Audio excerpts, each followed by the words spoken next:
In 1953, the BBC screened one of the most groundbreaking pieces of television of all time,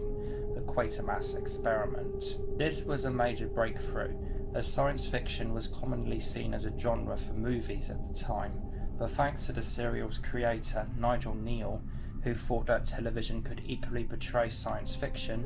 the seed of what would become a lot of television and programmes today was sown. It's safe to say this was a massively popular series by the BBC at the time, with ratings climbing to an all-time high of 5 million for the final episode on the 22nd of August 1953. With the success of the Quatermass Experiment, 3 sequels were made. The often overshadowed allegorical sequel with Quatermass 2 in 1955, what is seen as one of the best things the BBC has ever made in 58 and 59 with Quatermass and the Pit, and a 4th self-titled serial in 1979, sometimes called the Quatermass Conclusion, which was made by ITV and mainly done to bank on the rising home media market from what I've heard. The trilogy in the 50s ran for 18 30 to 36 minute episodes in total, and unfortunately because of technology at the time, we only have and will ever have 14 of those 18 episodes. Whenever it was going out live, the only way to preserve 53's The Quatermass Experiment was to point a camera at the TV and record the episode. The BBC wasn't particularly happy with the quality of the first 2 recordings, and unfortunately the last 4 episodes were performed live and went out, but were never to be seen again. Thankfully, however, it wasn't completely gone. As well as the first 2 installments surviving, a script book for the serial was published and a movie adaptation was made as well. As I mentioned, there was a trilogy of Quatermass serials made by the BBC, and the film company known as Hammer adapted all 3 in 1955, 1957 and 1967, all of which were compacted versions of the serials, cutting roughly what was originally a 3-hour and 20-minute saga down to 80 or 90 minutes. As people watching this video may know, particularly long-time viewers, I'm a massive fan of Doctor Who, and I mainly got interested in it and into Quatermass purely because I had heard that it was essentially prototype Who, and that show itself was massively influenced by it. Various points in early Doctor Who can be very reminiscent and vindicative of Nigel Kneale's creation. I think most people that know of the connective nature between the two would commonly associate both with the 60s era of Who. However, to me where this most notably pops up is slightly after this particular realm with that show's 7th season. Although technically not a part of this section of the show, I in a way consider season 7, with its 4 stories, Spearhead from Space, The Silurians, The Ambassadors of Death and Inferno, to be very much in line with the 60s era of the show. Yes, all 4 serials were thought of back in 1969, but to me this quartet very much harkens back to the early idea of BBC science fiction, which is why I consider it to be a part of 60s Doctor Who in an almost aftermath kind of way. Whereas it is definitely the beginning of a new era for the show, it's almost a look back on its previous 6 years and a celebration of what founded it in the first place. Apart from the Silurians, which maybe has very vague reminders of the Pit, but don't quote me on that, Season 7 echoes a lot of ideas, concepts and moments that Nigel Kneale brought to the table with his 3 Quatermass serials. Spearhead from Space has the same idea of mysterious objects falling to Earth that Quatermass 2 did, and Inferno heavily borrows from this second serial as well, with it having a possessive substance and a work plant as well. But most notably here for today's video, The Ambassadors of Death is very much like Experiment, with the whole possessed astronaut element of their stories, although I would have said that Ambassadors is a much more governmental take than Experiment, with it taking the concept of astronauts that have brought this alien and adding a bit of a bigger scope for crisis, amongst other things. Then again, I'm only judging this by the movie adaptation, and I actually haven't seen the original television serial, as I'll get into. Back in 2019, I watched the original 6-part BBC version of Quatermass and the Pit for the first time, as I was curious about the origins of 1960s Doctor Who. Because of the length of it, I ended up watching it in 3 separate sittings, which is personally how I think it should be watched, or 2 sittings, personally because I think there's so much to it. You need like a lot of time to kind of like fully digest it and think about what is actually happening, because there is a lot to it in my opinion. And in between the first and second sessions, I learnt of Hammer's movie adaptation. After completing my watch of the serial, I ended up watching the movie adaptation not too long afterwards, and I was extremely impressed. In terms of a preference between the two, I would say that both did things maybe better than the other, but I would need to re-watch the serial for a definitive statement on that. But both were still fantastic entities in their own right. This adaptation of The Pit was the first Hammer movie I watched as well, and is one of only two I have seen more than once currently, with it being one of my favourite movies of all time. Thanks to this movie in part, I now have become a humongous fan of this company's films, with myself at this point having checked out 15 of their films, with the Quatermass Xperiment being the 8th one that I saw. Going into this, I wasn't completely sure what to expect. Quatermass and The Pit is one of my all-time favourite movies, yes, but that was adapted by Nigel Neal himself, whereas this first movie in Hammer's Quatermass trilogy wasn't. As such, I think I was expecting this to be not as good as The Pit, but was thinking there would be at least a good movie considering how consistent Hammer has been for me so far. Got to say, I think that I was pretty surprised by this, and it is another movie by them that I would give a 10 out of 10 to probably, with the only other one being The Pit. Maybe that's a bit biased because of the strength of the source material and my liking for early science fiction and Doctor Who, but then again, weren't two of Hammer's most popular movies, Dracula and The Curse of Frankenstein, both adaptations also? What Hammer has delivered here, I feel, is a short, occasionally very fast-paced and thrilling horror movie that translates Neal's ideas to the big screen extremely well. I can easily see myself going back to this movie again and again, and it's probably another one of my all-time favourite movies. Whereas this is a very solid flick all around, I will say that with it being only 78 minutes or so, it is very much an attention-seeking one, in the sense that it presents a lot of ideas and material for something so short of its runtime, which is only natural, I guess, considering that it is a movie trimming about 2 hours off of its original source material. I would still highly recommend it if you're a fan of early science fiction and early Doctor Who. It's a short, scary, unsettling and almost psychological in some areas sci-fi horror movie that I strongly recommend if you're at all into that. As I proceed with the main section of my review, please keep in mind that it will contain spoilers towards this movie, and probably the entire story of the Quatermass Experiment, potentially. And also that this is my first experience of the story. I have only seen small parts and snippets of the surviving episodes. I don't have the script book, neither read it, and I also haven't seen the live broadcast 90 minutes remake of it done in 2005 with Mark Gatiss and David Tennant, but I would like to check that out. So at times whenever I refer to the actual story of the film, I apologise if I make it sound like that I think that this is an original movie by Hammer, and not based off of a pre-existing television serial. To set myself up for my own introspection of the movie, let's take a look at the start of it. The opening 13 minutes of the movie, from the crash leading up to the recovery of the surviving astronaut, sets it up all very well. With a brisk and fast-paced opening showing the rocket crashing in the field as well as the farmhouse in the opening minutes, leading to roughly the following 10 to slow down and unravel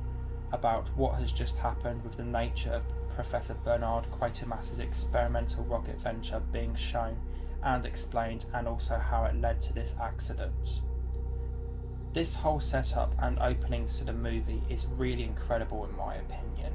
and it lays the foundation for the picture very well, with the introduction of the rocket experiment, the introduction of the surviving astronaut character, Victor Carroon, and lays down the mystery element of the movie wonderfully. It displays and sets up the main premise and mystery of the astronauts all very well. Amongst the wreckage and scrap is a smashed video camera that captures what happened to the astronauts at the time that the rocket had lost contact with the Earth. Although thought as being completely useless initially, The grainy film is developed and leads to this incredible scene at about 31.5 minutes in, with some of the main characters viewing what was captured. This particular scene is a real testament to the quality of the movie, I feel, and most aptly shows how mysterious the whole rocket expedition was in terms of what happened on board. I love how it starts off very normal, with the characters viewing the tape in almost complete silence with no background music, and at about 2 minutes into the scene, this extremely unsettling and creepy piece of music begins to play in the background of the scene, which perfectly matches the sinister nature of the proceedings that begin to happen in the tape at this mark as well. Whenever looking at this scene, it may not seem like much, but with it coming in over 30 minutes into the movie, with greater contextualization of events beforehand, it makes it all the better. It's a scene that lasts about 3 minutes total, and the way it is pieced out, structured and executed is absolutely brilliant. This 180-second section is also helped by the fact that the recovered film is actually silent, which adds a further layer of mystery on top, as in the last 60 with the crew reacting to the force overcoming their craft in erratic and strange ways, is made more mysterious because you can't hear what they are saying. The monochrome of the overall movie as well helps add to a certain quality of this scene as well, and also other parts of it such as the interior set of the rocket. It's a moment that is purely incredible overall, and really fits into the movie very, very well. The title given to this movie in America was The Creeping Unknown, and I feel that this name fits the movie better in a way than the Quatermass Experiment, because it is with scenes like this that most aptly demonstrate the picture's creep, as well as how unsettling it can be. There's so many different examples of how the movie manages to be creepy and unnerving, to the point where it's difficult to pin down the exact primary element that makes it up, and that I would say that it's more of a combination of everything, from the writing, music and to the excellent performances. Richard Wordsworth gives a brilliant performance here as the lone survivor of the titular Quatermass Experiment, Victor Carroon. The alien-possessed entity that he is brought to the screen in such an amazing way. I love all of the little details and actions in his performance, such as the rapid clenching and unclenching of his fist whenever Victor is first shown as being affected by the extraterrestrial early on in the movie, and the very stilted, unstable and pained way he walks about just adds to the disturbing nature of what is happening to him. What I also like about this character is how, despite the alien inside slowly taking over, there is still the humanity of what was once human still shining through the green skin, with the character clearly not wanting to hurt anybody, which is wonderfully demonstrated in another one of my favourite scenes, where this girl encounters him while she's playing with her doll at the 52-minute mark. As for Professor Quatermass himself, he is another excellent character that is performed wonderfully by Brian Donlevy. The actors in all of the Quatermass stories and iterations are different for most of the time, with Brian Donlevy having appeared in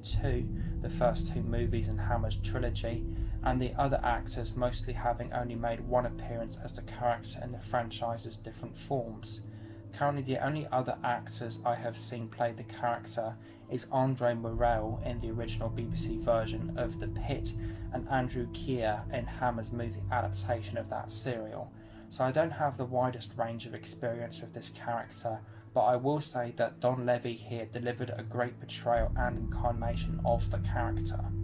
Here the Professor is depicted as a real kind of no bullshit character, very determined and intent on his work, which is displayed whenever it's detailed that he launched the rocket without official authority. There's also a moment in the movie early on which shows how it seems like he's thought of everything and is almost a bit of a smart-ass in a ways, with this brilliant line, "Every experiment is a gamble, the unknown is always a risk."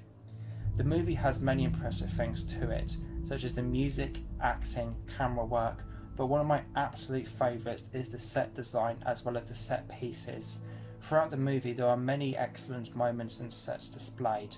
but probably my favourite is in the finale set in Westminster Abbey. The entire way that this 10-minute sequence is structured and realised is absolutely incredible, whether it be from the opening minutes of the discovery of the dead body and the shot of the slime trail up the wall, how they discover the monster on the scaffolding, to them killing the creature. It would be near impossible to go over every single detail of what this scene does well. Not to mention that it is a pretty scary climax as well, despite this movie being 65 years old, which is mainly thanks to the amazing model that was used to create the monster, as well as the harrowing scream that it lets out as it dies. It is simply one of the greatest endings to one of the best sci-fi and horror movies ever.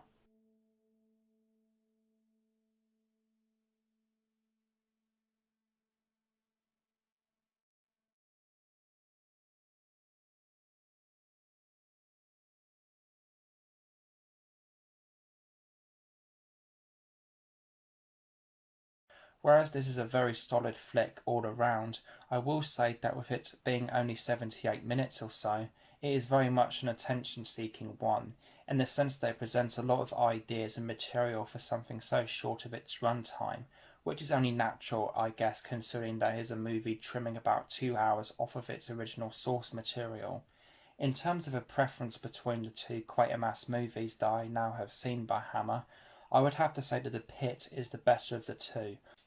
Both are very close to each other, but I feel that with that one being longer by about 15 minutes, it has more time to let itself breathe and let the ideas of it be less squished together, and I wish that this movie was the same in a way. Whereas there is nothing inherently wrong with this movie being so short, a lot of the ideas that it has may seem like they go by without an explanation. I've watched this movie twice now, and on the first go I was initially a little miffed by the cactus scene, but I was able to get a clearer idea on it with a line in the movie later on that I missed initially. How the guy seeing to Victor didn't hear the plant pot smashing in that scene is still beyond me. Overall, despite that thing I had with the movie's length, not that it's really a negative, and it's probably just me not being used to pieces of media that you need to pay 100% attention to, I still thought it was an absolutely incredible picture overall. I would still highly recommend it if you're a fan of early science fiction and early Doctor Who. It's a short, scary, unsettling, and almost psychological in some areas sci-fi horror movie that I strongly recommend if you're at all into that, and lays down the mystery element of the movie wonderfully. It displays and sets up the main premise and mystery of the astronauts, with Quatermass venturing inside the rocket, finding the impossibly empty spacesuits of the missing two crew members, and later discovering this goo inside the wreck of the spaceship, which is what remains of the missing astronauts, all very, very well.